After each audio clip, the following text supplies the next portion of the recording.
The EU has been warned Italy could soon create further political instability within the bloc due to the potential departure of Prime Minister Giuseppe Conte and his successor's stance on handling the economic fallout of the coronavirus pandemic.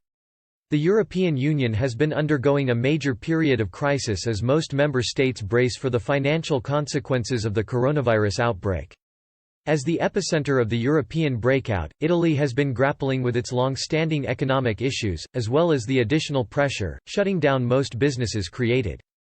And the EU has now been warned the key member state could soon spark further uncertainty should Prime Minister Giuseppe Conte see his party's tentative support plummet in the coming months.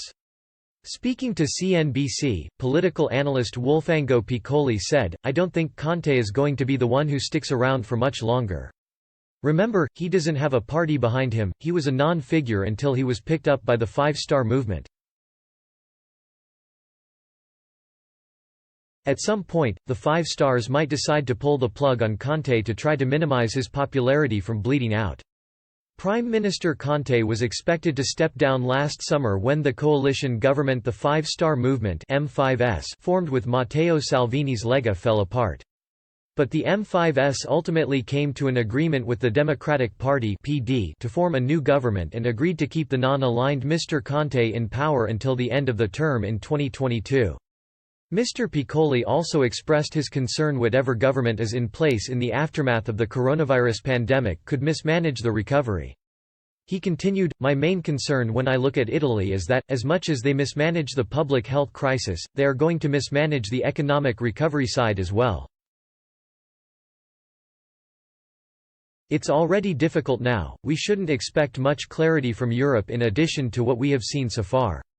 So rather than criticize Europe, the government at home should be thinking more about what to do with the economy." He added, "As of now, there are very few ideas and they are equally confused. That's my concern in the short term." Italy has been leading efforts alongside Spain to bring EU countries together in a joint effort to safeguard the Eurozone from the worst consequences of the pandemic. After a series of joint meetings of EU finance ministers, the bloc appeared to come to a tentative agreement last week over a recovery fund aimed at helping member states address the losses suffered during their lockdowns. But despite Prime Minister Conte welcoming the agreement reached, albeit widespread criticism from Mr. Salvini and other right-wing parties in Italy over the activation of the European Stability Mechanism (ESM), it is unlikely Italy will see any money before 2021. European Commissioner for Transparency Vera Jourova on Wednesday said, "The 1st of January 2021 is a very ambitious date to put in place the recovery instrument, and in the meantime, we must continue to make full use of the resources included in the current EU budget."